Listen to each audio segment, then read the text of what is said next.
所以他现在走的就是中国特色的社会主义。所以我们其实他现在只叫做中国共产党这个名称而已，但是它的本质已经做了一个巨大的一个改变了。那剩下一个问题就是说，他能不能够把中国共产党这5个字给它换掉？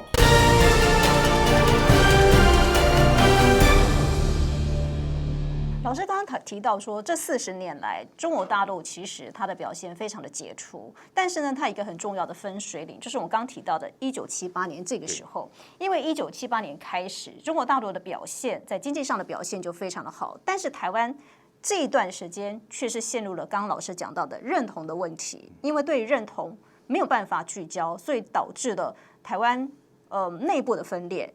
也导致了没有办法像中国大陆那样子在经济上面的进步。好，我们看到1978年呢，中国大陆推动了开放改革政策，它采取的是一个务实的路线，它其实已经有一点放掉了框架。我们来看看，其实它落实的是孙中山先生的建国大纲、建国方略。老师是孙文学校总校长，应该是对于孙中山先生是奉为圭臬。都这个部分是不是中国大陆它其实它也在走向孙中山先生他的一个某种的路线？我们知道共产党它今天还叫中国共产党，它一定有一些本质是跟中国共产党的关系的。对，我们知道当时在1921年他成立这个中国共产党的时候，他也有他的一个使命，就是用什么样的方式来追求中华民族的伟大复兴。没错。但但是他当然的接受了所谓的马克思跟列宁的做法。那这个政党呢，基本上包括2个方面，它第一个是所谓它的意识形态。第二个，它的组织，所以它的意识形态呢，原来在马克思的主义里面呢，他们有几个最重要的政策的逻辑，比如说，他们认为是经济是决定所谓的上层政治建筑的，就什么样的生产的方式就会影响到什么样的政治权力的核心。那站在马克思主义来讲，应该走向公有制，就是公有制。所以他们从大概是53年开始就实行整个的一个公有制。那他呢所采取的就是国家的一党专政。为什么呢？这又牵涉到列宁。列宁呢认为说，因为知道马克思在德国嘛，马克思认为说无产阶级最重要，无产阶级自己可以把国家做好。可是列宁呢看着说，你真的是在德国啊，人民素质还可以啊。可是，在很多第三世界的国家，无产阶级像些农民、像些劳工，他们是不行的。所以他们呢必须由一个政党来组成，它叫做共产党。所以换句话，站在列宁的角度来讲，是以党领政、以党领军、以党建国。所以整个这些共产党的国家，它是先成立一个政党，然后呢再进行所谓一个国家的一个建国过程中。所以共产党的把这2个东西其实一直延续到现在。但是第一个公有制它发生改变了。您刚刚讲的在1978年，包括邓小平又走向了改革开放，他开始引进了所谓的私有制。但是呢，他又再去所谓的公有制。换句话说，国家的资本还是非常重要的。这跟我们孙中山先生在实业计划里面讲得非常好，就是我们要发达国家资本。对孙中山来讲，他的社会主义里面其实也包括了一些马克思列宁的一些思想，他也包括，因为对孙中山来讲，马列主义是社会主义的一环，社会主义是三民主义，是民生主义的一环，民生主义又是三民主义的一环。所以说，孙中山并没有排斥马列主义。孙中山说，马克思是一个病理学家，就是他讲的问题都对，社会的确出了问题，可是他不是一个生理学家，就他不是个好医生。对，就好比说社会你讲都有问题，但怎么去治这个社会呢？那马克思列宁讲的，那我们要靠斗争啊，对不对？我们要阶级斗争啊。就像毛泽东是玩这个玩的最彻底的，他就玩阶级斗争，所以一斗争的结果呢，整个社会就走偏了嘛。可是孙中山讲什么？孙中山讲整个历史的发展是人与人之间互相的合作所创造出来的，不要去搞斗争嘛。那好，有些地方共产党接受了，有些地方共产党没有接受。有些地方共产党接受在于什么？他把他的公有制从1978年开始慢慢改变了，可是他还保留到比如说国家还是掌控所有的资源。所以你看，现在大陆还有所谓的宏观调控，对不对？这宏观调控在全世界大概西方国家是没有办法做到宏观调控的，因为宏观调控必须是你国家的权力要非常大，你才横空调控。在民主国家可能没办法。对，所以说共产党在这一方面其实还是延续了马列主义的一些思考，那也是我们孙中山的一些想法，就是说国家还是扮演一个最重要的一个支配的一个角色。但是在我们的三民主义里面又谈到了民间的私人企业，我们也要它壮大，我们还要借由外国的资本来引进外国的资本来发展我们国家的资本。邓小平就完全做到了。所以邓小平他跟以前共产党一个最大的不同，他呢摆脱掉了所谓的意识形态，他呢在某种程度上他说不管黑猫白猫，能够抓到猫的抓到老鼠的就是好猫，对不对？这个是所谓的务实主义，他是摸着石头过河，而不是凭着理念过河。所以说他有些东西，我说有些东西他的确做调整了，但有些东西也没有调整，比如说以党领政、以党领军、以党领国。因为共产党跟一般的政党不一样，他认为他是一个革命的政党，就像当时列宁讲的，我们的党的存在就是要革命，就是要革命，因为他只有党才革命嘛。可是当革命已经成功了，那你怎么办？所以共产党现在呢，他还是以党领政领军，这个东西还是没有改变。党比国家，党就是国家，党就是领导所有的一切。所以我说，在这1978年开始，共产党的确已经变了。共产党变得什么？变得开始本土化。它开始本土化，就是中国化。所以你可以看出来，其实共产党它在1978年，它所有成功的东西，其实都是里面因为夹杂了一些中华文化的元素开始进去了，都进去了。等一下我们可以谈到底有哪些因素。但是呢，他自己呢有了一些改变，但是有的还没有改变。我刚刚讲，包括他的意识形态里面有些还没有改变，包括他的组织里面以党领政的东西。这全世界大家很难接受的，可是他认为这是要走的，因为这是他从马列主义里面，特别是列宁所主张的，只有党才有力量，因为他们的想法说中国是百年积弱嘛，积弱你在面对一个要西方打压的情况下，你必须有一个强而有力的领导组织。他认为不可能像西方的，西方这种多党制，多党制就像中国以前也有所谓的党争，当一党争以后，他就失去他的竞争力。当然，中国大陆它面临也会面临一个挑战，因为你已经建国完成了，所以他现在就不断的在说，比如说你西方对他的打压，你西方对他的越打压，他越认为说我要用党来扮演一个角色，因为它不是一个正常的一个政党政治的国家，所以你必须从这个角度去认识中国共产党，就可以了解他今天为什么他即使已经做了一些改变的过程中，但是还坚决的相信马列主义作为他的信念。所以说，如果不相信马列主义的话，他这个以党领政、以党领军、以党领国的这个逻辑就走不下去了。他很多的公有制国家的扮演很多角色，他也走不下去了。所以这就是他很大的一个问题。但是我认为多党制这个东西跟一党制，这我们再来谈。但是国家是不是可以扮演调控的角色？其实这是符合中华文化的。我们中国的文化在思考这个问题中的时候，我们西方，比如说西方讲的是自由民主嘛，可是东方的文化里面，它更多的强调什么？民本主义，就是你政府的所有作为要为老百姓好。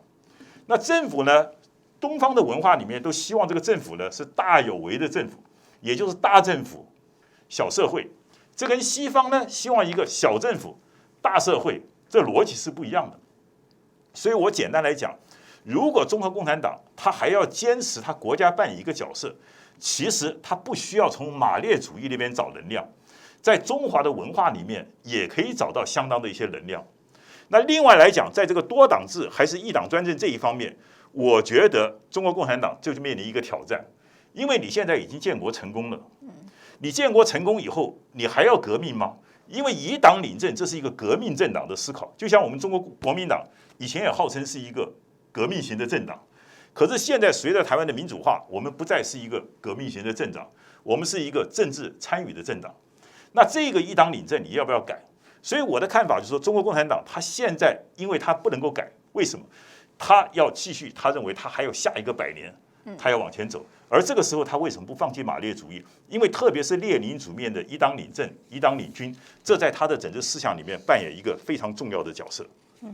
好，老师呢刚刚提到说，在怎么样来认识中国共产党？刚提到，如果说以现在民进党政府来看待中国共产党，似乎认为它是一个极权主义的国家，是狭隘而且是不正确的。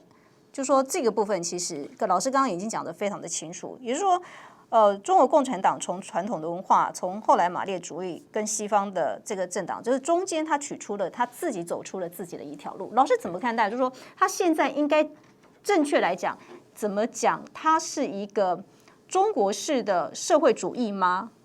怎么样去定义它？对，他现在把他自己定位成中国的特色的社会主义，所以你注意啊，它有一个叫做中国特色，还有一个叫做社会主义。那我刚刚讲社会主义呢，其实包括在马列主义，因为社会主义有非常多的流派。好，那孙中山在这个问题上，他用的是叫做民生主义，他用的并不只是社会主义。好，那我先讲一下西方他为什么看中国大陆的时候，他会看不懂，因为对西方来讲，有所谓的左派跟右派，对不对？西方有左派右派，那我们也很习惯认为说大陆是一个左派的一个政府。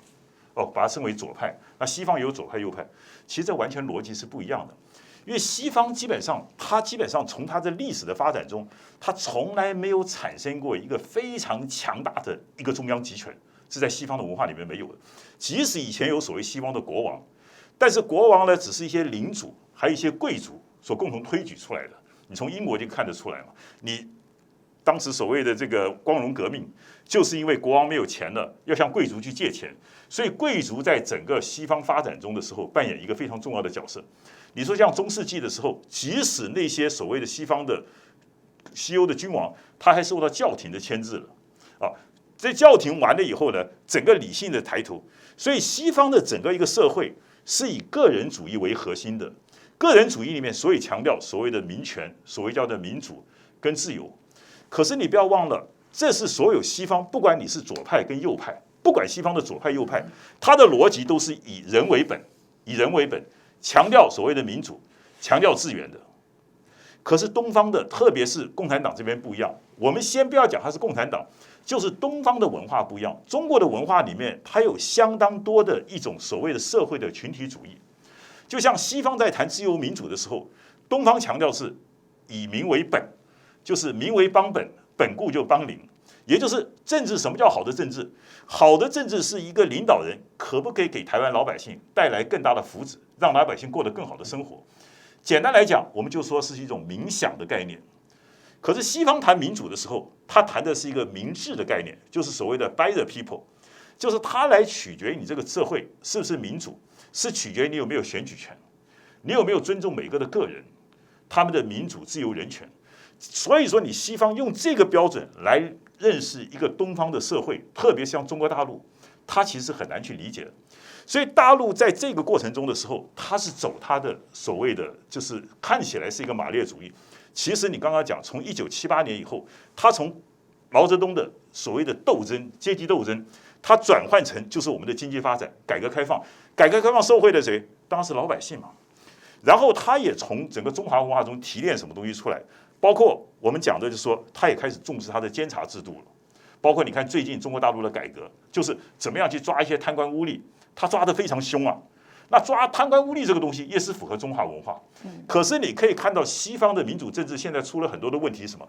就是利益挂钩嘛。整个资本家在里面扮演一个非常重要的角色嘛。所以这个时候又开始凸显说，他的优势开始存在了。当然，西方强调的所谓的民主是多党平衡。可是像我们中国的皇权时代，即使皇权时代，我们也有议政，就是在朝廷上可以议政。所以中国大陆他也把中华文化这东西拿出来，他采取什么？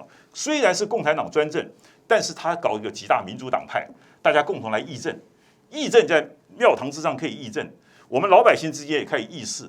所以他把这种东西带来，就变成他这样的一种协商性的民主。就是协商民主是什么？就是我们坐下来谈谈看嘛。好，那你看中国大陆在人才的获取方面，我们常常批评中国大陆说，你说中国大陆的领导人可能是很坏，可能是很好，但他绝对不是个笨蛋。为什么？因为他在这一种人才的培养过程中，他所产生的人才，他一定是经过很多的历练的。就像我们中国以前要做官的时候，他必须经过很多的考试来历练，所以他接受了中华文化这一种所谓人才的选拔方面，这比西方又强了。因为西方什么？西方一个领导人靠选举嘛，所以你可以像乌克兰，他可能是一个谐星、电影明星，他就可以当总统。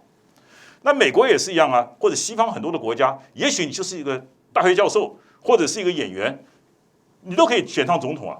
可是你在中国这个传统文化里面，你是不可能的，你必须要相当的历练。所以你可以看出来，他在整个这个过程中的时候，他接受了什么？他强调他国家的治理能力。所以他现在跟西方的比较在于说，你西方强调的是所谓民主、自由、人权，以个人为基础。可是我的东方的文化里面呢，是强调集体主义的，强调社群主义的。你西方强调所谓的民治，我重视的是冥想。然后他更重要，你注意看，他现在已经从中华文化里面在猎取很多的东西。比如像以前就讲到说以德治国，用德性来治理国家。